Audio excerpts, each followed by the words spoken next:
Sisi si mali yetu wenyewe. Ninakusalimu katika jina la Yesu, jina kuu lipitalo majina yote mbinguni na duniani. Na ujumbe ambao inakuletea tena katika siku ya leo, una kichwa kinachosema sisi si mali yetu wenyewe. Sisi si mali yetu wenyewe. Katika hizi siku za mwisho kuna watu ambao wanatumia msemo ya kwamba Mungu anaangalia tu moyo, angalii mwili. Maana yake ni kwamba Mungu hana haja na mwili. Kwa maana yake mtu anaweza kaweka tu mwili wake jinsi anavyotaka. Anaweza akatumia tu mwili wake jinsi anavyotaka, kwa sababu Mungu angalia, hana haja na mwili, anaangalia tu moyo, anaangalia moyo. Lakini nataka nikwambie ya kwamba Biblia inatufundisha kwamba Mungu anaangalia mwili, roho na nafsi.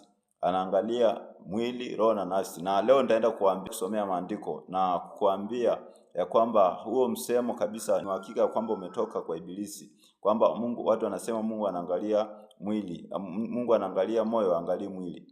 Huo ni msemo ambao umetungwa kabisa kuzimu.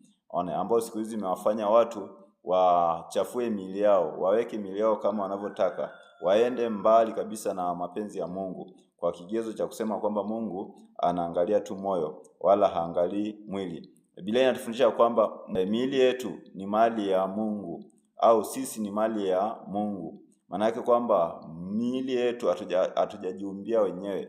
Mungu ametuumbia miili yetu. Na anasema kwamba miili yetu ni mali yake. Miili yetu ni mali yake. Tena anasema kwamba miili yetu ni nyumba ya Roho Mtakatifu. Roho yake Mtakatifu. Manake ni hekalu. Miili yetu ni hekalu.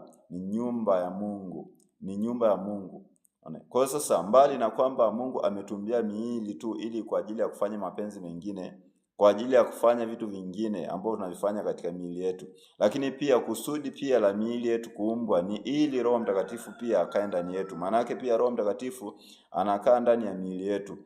Kwa hiyo pia sasa Mungu kwa kigezo hicho hatuwezi kusema kwamba Mungu aangalii mwili. Kama aangalii mwili, maana yake sasa Roho Mtakatifu, Roho wa Mungu, Roho Mtakatifu, kama Mungu aangalii mwili, kama Mungu aangalii mwili, basi Roho Mtakatifu angekuwa hana haja na miili yetu. Angekuwa hana haja na kukaa ndani yetu, kwa sababu angekaa ndani ya mwili gani?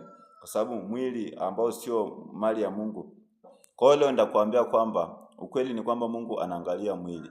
Kwa hiyo ondoa kabisa katika fahamu yako hayo mawazo kwamba Mungu anaangalia tu moyo, wala hana haja na mwili wako. Biblia inasema katika kitabu cha waraka wa kwanza Korinto sura ya 6. Waraka wa kwanza Korinto sura ya 6, nianzie kusoma mstari wa 13. Biblia inasema kwamba vyakula ni kwa tumbo na tumbo ni kwa vyakula, lakini Mungu atavitoesha vyote viwili, tumbo na vyakula. Lakini mwili si kwa zinaa, bali ni kwa Bwana, naye Bwana ni kwa mwili. Anasema kwamba sikiliza maneno haya. Anasema lakini mwili si kwa zinaa, bali ni kwa Bwana, naye Bwana ni kwa mwili. Kwa maana yake kumbe miili yetu sio kwa ajili ya kufanya zinaa, kufanya starehe za kidunia, kuwekeza katika tamaa za mwili. Sio kwa ajili ya kufanya mapenzi ya mwili. Mapenzi ya mwili ni kuzinaa. Sio kwa ajili ya kufanya hayo mambo. Lakini anasema bali ni kwa Bwana. Maana yake mwili ni kwa Bwana. Na anasema kwamba Bwana ni kwa mwili. Bwana ni kwa mwili. Sasa kwa maandiko haya inatosha tu kuweka kabisa kusema kwamba Mungu anaangalia mwili. Anaangalia kwa sababu anasema mwili ni kwa Bwana na Bwana ni kwa mwili. Mwili ni kwa Bwana na Bwana ni kwa mwili. Sasa wewe ndugu yangu ambao unasema Mungu hana haja na mwili wako, na hapa Biblia inasema kwamba mwili ni kwa Bwana na Bwana ni kwa mwili. Sasa wewe msemo umetolewa wapi kwamba Mungu anaangalia tu moyo, angalia mwili wako, hana haja na mwili wako? Umetolewa wapi? Kama sio kwamba umetolea kwa Ibilisi, kama sio kwamba umetoka kwa Ibilisi. Tukiendelea kusoma mstari wa 14 anasema naye Mungu alimfufua Bwana, na tena atafufua sisi kwa uweza wake. Sasa kinachofufuliwa, je, ni roho au ni mwili? Kinachofufuliwa ni mwili. Kinachofufuliwa ni mwili. Sasa kama Mungu hana haja na mwili, haangalii mwili, atafufua. Sasa kwa nini sasa ifufuliwe? Ya nini sasa ifufuliwe? Mwili kazi gani ya kufufuliwa tena kama haina haja tena? Lakini anaendelea kusema, je, hamjui ya kuwa miili yetu ni viungo vya Kristo? Basi nivitoe viungo vya Kristo na kuvifanya viungo vya kahaba? Hasha! Au hamjui ya kuwa yeye aliyeungwa na kahaba ni mwili mmoja naye? Maana asema wale wawili watakuwa mwili mmoja. Lakini yeye aliyeungwa na Bwana ni roho mmoja naye. Alafu anasema ikimbieni zinaa. Kila dhambi aitendayo mwanadamu ni nje ya mwili wake, ila yeye afanyaye zinaa hutenda dhambi juu ya mwili wake mwenyewe. Hutenda dhambi juu ya mwili wake mwenyewe. Anasema, au hamjui ya kuwa mwili wenu ni hekalu la Roho Mtakatifu aliye ndani yenu, mlipewa na Mungu, wala ninyi si mali yenu wenyewe, wala ninyi si mali yenu wenyewe, maana mlinunuliwa kwa dhamani. Sasa basi mtukuzeni Mungu katika miili yenu.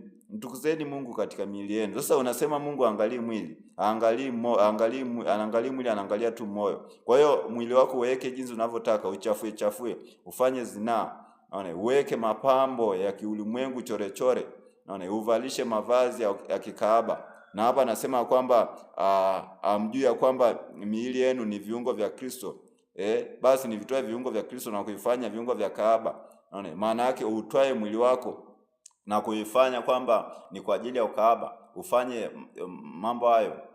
Yaani utumikishe mwili wako kwa ukaaba, utumikishe mwili wako kwa zinaa, utumikishe mwili wako kwa ulevi, kwa pombe, utumikishe mwili wako kwa kuweka vitu ambavyo vinaharibu mwili wako. Utumikishe mwili wako kwa kufanya hizo vitu unavyofanya katika mwili wako ambavyo sio mapenzi ya Mungu. Utumikishe mwili wako sababu Mungu hana haja na mwili wako. Haangalii mwili.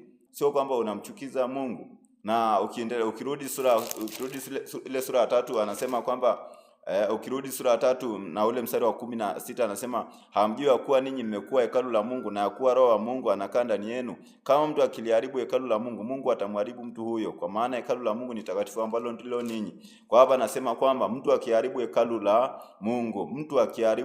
la Mungu, yaani maana yake mwili wake, mtu huyo ataharibiwa wapi? Katika ziwa la moto. Kwa hiyo ukisema kwamba Mungu haangalii mwili, anaangalia tu moyo, fahamu kwamba umejalalishia kabisa kwenda kuharibiwa katika ziwa la moto, pale ambapo utakuwa umeharibu hekalu la Mungu, umeharibu nyumba ya Mungu, umeharibu mwili wako. Umeharibu mwili wako kwa kuweka kuchora na kuweka mapambo, mabangili, mahereni, makucha bandia, manywele bandia, kila kitu cha bandia umeweka katika mwili wako, na Mungu hajakuumbia hizo vitu. Wewe umejiumbia na shetani amekudanganya na ukadanganywa na uongo wa shetani.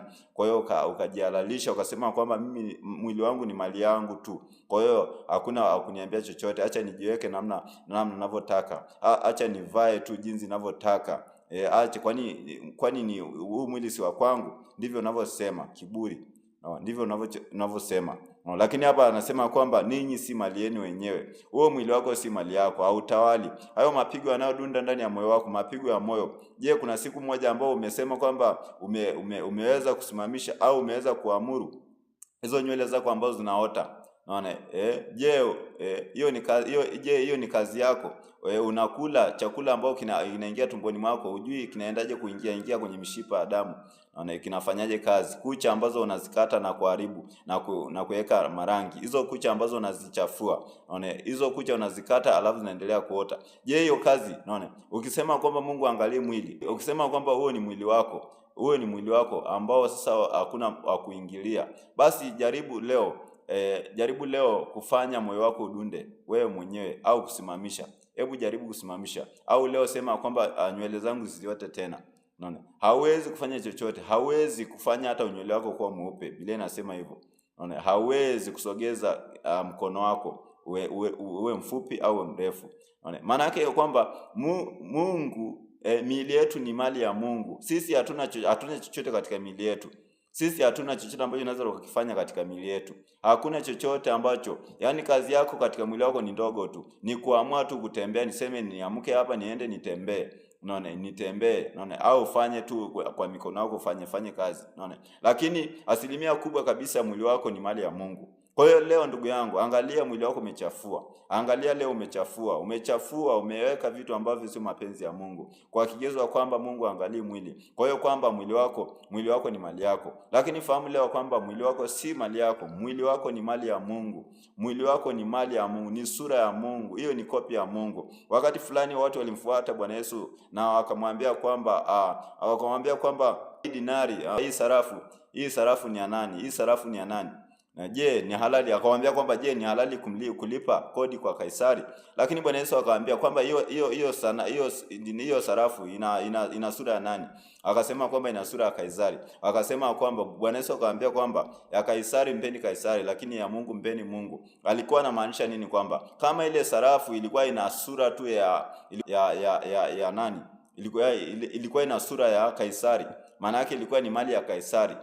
Lakini pia anasema kwamba ya Mungu mpeni Mungu. Sasa sura ya Mungu ni ipi? Sisi tumeumbwa kwa sura na mfano wa Mungu, maana yake sisi ni kopi ya Mungu. Kwa hiyo sisi sasa ni mali ya Mungu, ni mali ya Mungu. Ni mali ya Mungu. Kama ile sarafu imechorwa picha, imechorwa sanamu, picha ya huyo mtu, maana yake hiyo ni mali ya huyo mtu. Na sisi tumechorwa picha ya Mungu, maana yake sisi ni mali ya Mungu. Kwa hiyo acha kuharibu hekalu la Mungu. Acha kuharibu hekalu la Mungu. Acha kuharibu hekalu la Mungu. Ondoa mapambo katika mwili wako ambao umeweka. Ondoa hizo kucha bandia na hizo nywele bandia. Ondoa hayo mawigi ambao umeweka. Ondoa hizo hereni ambazo umeweka. Ondoa hizo chuma ambazo umezeka katika mwili wako. Ondoa hizo rangi bandia. Ondoa kabisa huo muonekano wa kibandia, kwa sababu ni machukizo mbele za Mungu. Ondoa, acha kufanya zinaa, kwa sababu naharibu hekalu la Mungu. Acha kuvaa mavazi ya ukahaba, hizo vimini na suruali na vinguo vya aibu. Acha kuvaa hizo, kwa sababu utaenda kuharibiwa pale ambapo utakufa, wakati ambapo bado hujatengeneza maisha yako bado. Kwa hiyo leo tengeneza maisha yako. Leo amua leo kumrudia Yesu. Amua leo kuondoa kila kitu cha bandia. Amua leo kutubu, kwa sababu ulikuwa unaifanya wewe ulikuwa unafanya kwa kutokujua. Lakini Biblia inasema kwamba zamani za ujinga wenu Mungu alifanya kuwa haoni. Lakini sasa naambia watu wote watubu, watu wote wa kila mahali watubu. Kwa hiyo ni kutubu, ni kuamua kuachana na ulimwengu na dunia na vitu vyote vya dunia. Sababu vitu vyote vya dunia ni machukizo mbele za Mungu. Vitu ambavyo vinaifurahisha watu wa dunia, vinaifurahisha dunia, hiyo ni machukizo mbele za Mungu. Hayo mambo yote ambao watu wa kidunia wanaifanya. Lakini pia unasema kwamba Mungu angalie mwili. Wewe mwenyewe hata ukienda mbali na maandiko haya, unasema hebu angalia ni mara ngapi umeomba Mungu aangalie mwili wako kwa mahitaji yako. Je, mahitaji ambayo unaenda kumwomba Mungu kila siku, je, ni mahitaji ya roho yako? Fedha, nyumba, chakula, mavazi na kila kitu ambacho naomba Mungu. Unaomba Mungu aangalie mwili wako, alafu nasema Mungu aangalie mwili. Huo ni uongo, unajidanganya mwenyewe. Kwa hiyo leo amua leo kutengeneza njia zako ingalipo bado neema ya Mungu ipo, bado nafasi unayo. Leo ukiamua kumrudia Mungu na kuondoa kila kitu kichafu ndani ya mwili wako na kusafisha mwili wako na kuondoa vyote ambavyo ni machukizo mbele za Mungu, na kuamua leo kumfuata Yesu Kristo kweli kweli, ukaikana nafsi yako, ukaikana na kuacha hizo vitu vyote ambavyo ulikuwa unavifanya, ukaacha hata kama vinakufurahisha, vinakupendeza, ukaacha kabisa, ukakubali hata kuitwa mshamba na mjinga, ukaamua kumrudia Yesu na kwenda mbele zake kwa unyenyekevu na toba ya kweli, Yesu atakupokea. Hata angalia hayo yote ulikuwa unayafanya, atahesabu kwamba ulikuwa unafanya kwa sababu ulikuwa kwa kutokujua. Kwa hiyo atakufanya kuwa kiumbe kipya. Utaanza maisha mapya ndani ya Kristo, na utaanza kumtukuza Mungu kwa mwili wako, kwa sababu hapa anasema basi mtukuzeni Mungu katika miili yenu. Kwa hiyo utaanza kumtukuza Mungu. Mungu atatukuzwa kwa mwili wako. Wala wewe unavaa kwa kujistiri, unakuwa na ule asili wa Mungu, muonekano wa Mungu. Mungu atatukuzwa, na Mungu mwenyewe atafurahishwa na wewe, kwa sababu wewe ni mali, utakuwa ni mali ya Bwana. Lakini kwa hiyo siku ya leo fahamu hili ndugu yangu, tunaishi katika siku za mwisho. Hizi siku za hatari, siku ambazo watu wanafanya mapenzi, wameamua kuacha mapenzi ya Mungu wakafuata tamaa zao na Mungu akawaacha. Kwa hiyo leo amua leo kumgeukia Mungu na kuishi katika njia za Mungu, kutembea katika njia ya Mungu. Ni njia nyembamba, tembea katika njia nyembamba iendao uzimani, na Bwana Yesu akusaidie. Shalom.